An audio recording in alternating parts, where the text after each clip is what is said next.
Are you thinking about booking your first Disney Cruise Line vacation and you have fallen into the research rabbit hole? Research rabbit hole. You stumbled into the right place because we've got 5 need-to-know tips for your Disney Cruise Line vacation.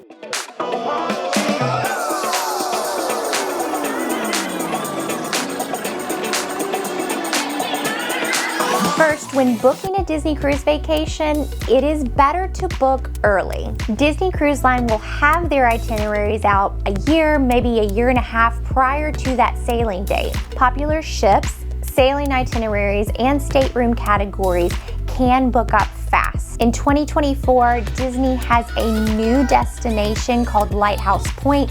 They also have a brand new ship called the Disney Treasure that will be debuting. If you're wanting to visit the new destination or sail on the new ship, you want to go ahead and book that as early as possible to make sure you get the spot that your family is hoping for. If you know that your family has specific requests such as a concierge suite or connecting rooms, or maybe someone in your party needs an accessible room, go ahead and book that early to make sure you have the proper accommodations for everyone in your family. Booking early also allows you to make payments over time. So you can break that down into smaller chunks or maybe give yourself more of a window to save up for things that you want to do on board.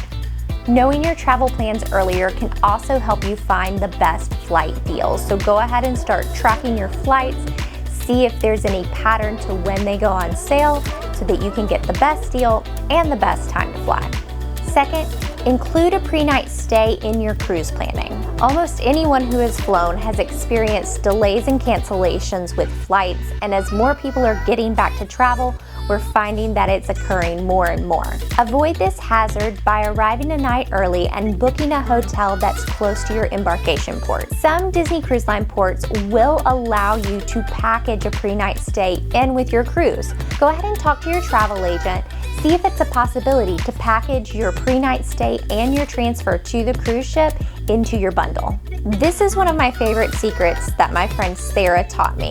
Bring your own travel cup. Unlike a lot of other cruise ships, Disney actually includes soda fountain access in the price of their package, so you aren't paying an additional fee to just have sodas throughout your cruise. While you do have soda fountain access throughout the entire voyage, they are located in very specific areas on the pool deck and in the dining hall. So go ahead and bring your own travel cup.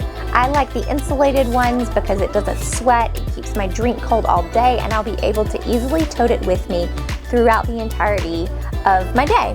I can go back, I can refill, it's mine, I know what it looks like, I'm not gonna get it mixed up with anybody else. Maybe you're a hot coffee and tea drinker and you want to have something with you throughout the morning and you don't want to have to sit in the cafe with your mug. Bring a travel mug to keep your coffee with you throughout the day. I know it's a quirky and silly suggestion, but you are gonna thank me later. This one sounds obvious, but it's something that I have personally forgotten when planning for my Disney cruise. Pack for a variety of weather and events. Disney Cruise Line itineraries travel all around the world, so do a little research and find out about the weather and temperatures in the area that you're going to be sailing in. Even when you are sailing in the Bahamas and it is very hot, during the majority of your day, it can get chilly on the pool deck at nighttime, so bring extra layers so that you can enjoy the evening activities that happen on top of the ship. Speak to your travel agent about the large varieties of activities that could be happening on your cruise ship. During longer sailings, there is an optional formal night. During rotational dining, you may have the themed event with princesses or superheroes, and that would be a perfect occasion for your kiddos to wear their costumes. There are days at sea where things are more casual and you'll spend a lot of time at the pool, but then you may have days at port of call where you're doing something a little more formal, a little more active.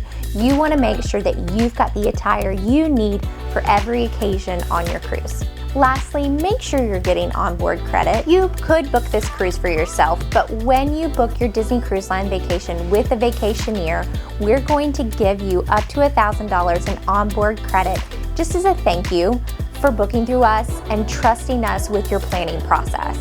Onboard credit can be used in a ton of different ways, and it essentially acts like free money for you to use for a port adventure, maybe a special experience for your child, but you get to have this free money just for booking your cruise through our agency. So go ahead, reach out to us, vacationeer.com/YouTube. We get you started with a free quote, and then we have a travel expert that walks you through the entire planning process. We want to take the stress off of you and help you enjoy this planning experience so that you also get to enjoy this vacation experience with your family. We've got more Disney Cruise travel advice coming your way, so make sure you are following along. Give us a like, share this with somebody else who's going to be traveling with you. We want to make sure that everyone has the details and doesn't make these mistakes.